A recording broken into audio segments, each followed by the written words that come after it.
Nobody knows your pockets like you know your pockets.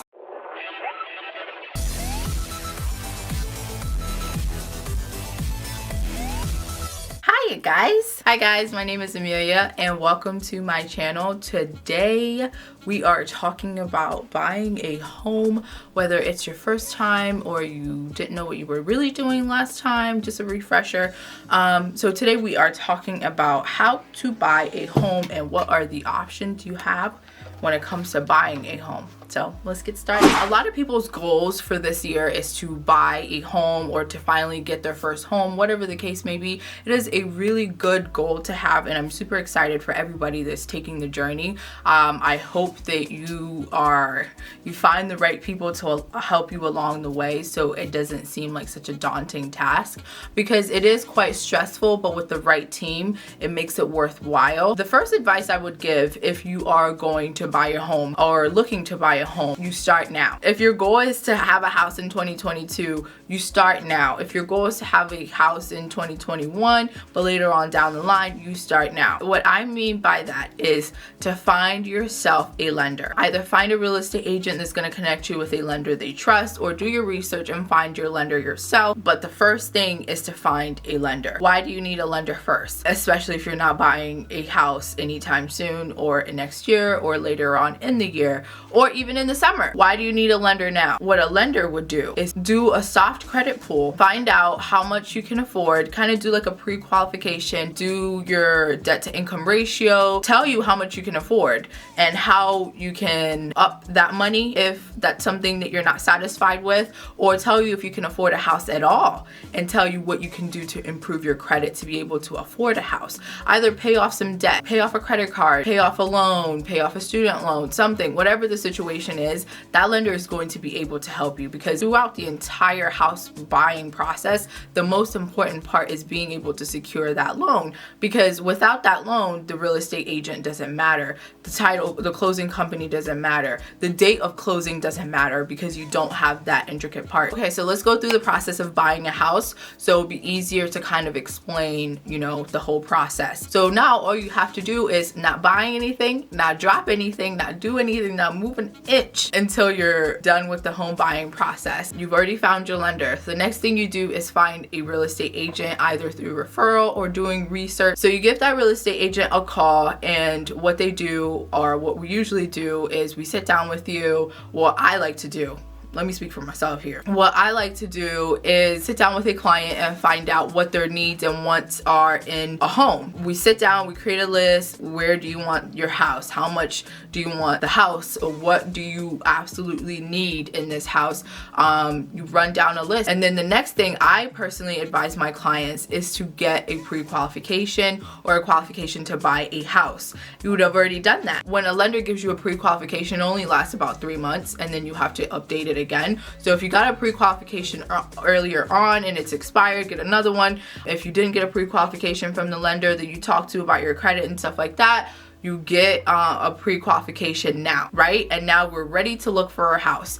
A lot of real estate agents will not work with you unless you get qualified to buy a house, because can you imagine, like I mentioned earlier in previous videos, we work on absolutely 100% commission.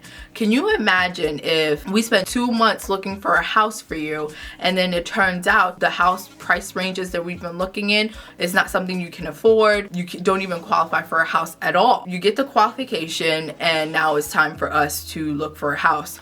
When I sat down with you and everything that we had discussed that you wanted, I input it into the MLS. You want this kind of bedroom in this neighborhood. I set up my clients for as soon as something becomes available on the market and that requirements of what they want in a house they gave me, they will get an email notification like, hey, these are the houses available. And it happens as soon as a house goes on the market. You say, hey, I saw the email list that you sent me this morning. I like this house. Go and take a look at it. Great, you love the house. Put in an offer. The listing price is $200,000. We put in an offer for $195,000. or 210 if it's a hot market. Whatever the situation may be, your offer was accepted.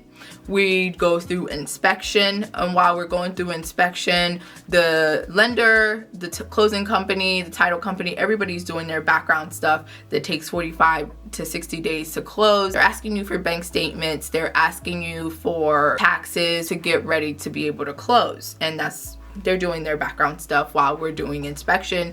Inspection usually takes 10 to 14 days. Once inspection comes back clean, you're good to go. It never comes back clean. They usually put like cracks in the sidewalk and stuff like that. Everything that comes back on the inspection is just, nothing to worry about. We move forward. If there's something on the inspection that what a lot of people will do is ask for it to get fixed, or they'll ask, hey, let's take $500 off the listing price or the offer that I gave you. If it's something that the buyer sees on the inspection list that they don't like, they always reserve the right to ask the seller to fix it and or give them money in exchange. And the seller reserves the right also to say, no, this contract is over. We're gonna find somebody. We're gonna, put the house back on the market if this is a deal breaker for you, or no, I'm not willing to fix it, but I'll give you some money towards it, or no, I'm not willing to fix it at all, take it or leave it. It's a negotiation back and forth,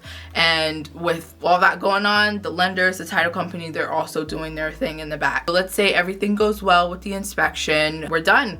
Now we just wait the 45 to 60 days. The lenders will be asking you for paperwork and stuff like that, and you go to a closing table physically, or you can close electronically now with COVID and everything going on, and you are all set. The process is over. I want to get into the details of everything, like what kind of loan to use, pick from, what kind of loans are available, what kind of, just to give you options.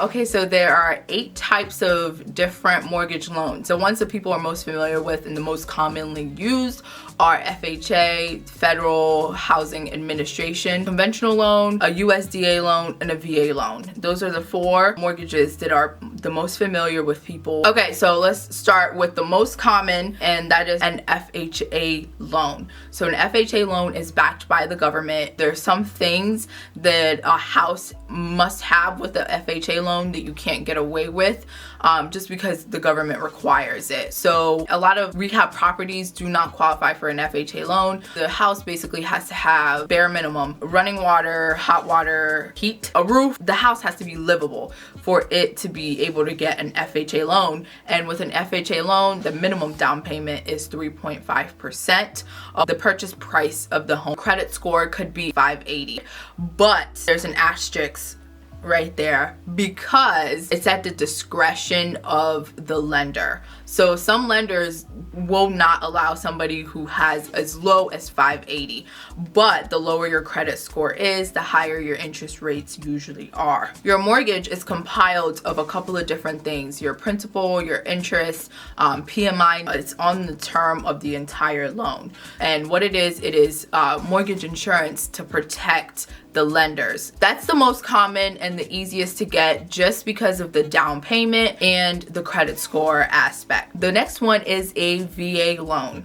So a VA loan is a veteran loan, and it's set aside only for veterans. You have to be a veteran to qualify for a veteran loan. If you are a veteran, there's no down payment. An upfront VA funding fee is required. It's usually about 2.3% of the loan, 2 to 3% of the loan. Also, there's no PMI. There's no mortgage insurance on a VA loan. The next is a USDA loan. A USDA loan is basically a loan backed or issued by the United States Department of Agriculture. The agent will be able to tell you more on where you specifically live and if you qualify for a USDA loan. But a USDA loan is to encourage people to move to the outskirts of the city, to start farms, to be on a farm. What's so great about a USDA loan? There's no down payment required, and the interest rates could be as low as 1%. But there's a catch. You have to qualify by income. It depends state to state, city to city. There are also home improvement grants and loans available as well with that type of loan, because like I said, it's to encourage people to live in rural / suburban areas. And the fourth one is a conventional loan. So a conventional loan works like an FHA loan, but it is not backed by the government. So there's a lot that you can get away with. So you can buy a house that doesn't have a garage, doesn't have a door, doesn't have a roof, doesn't even have floors. Whatever the situation is, you can get a conventional loan to be able to qualify for that specific house, where you wouldn't be able to qualify with an FHA loan. You can put down 3.5% for a conventional loan,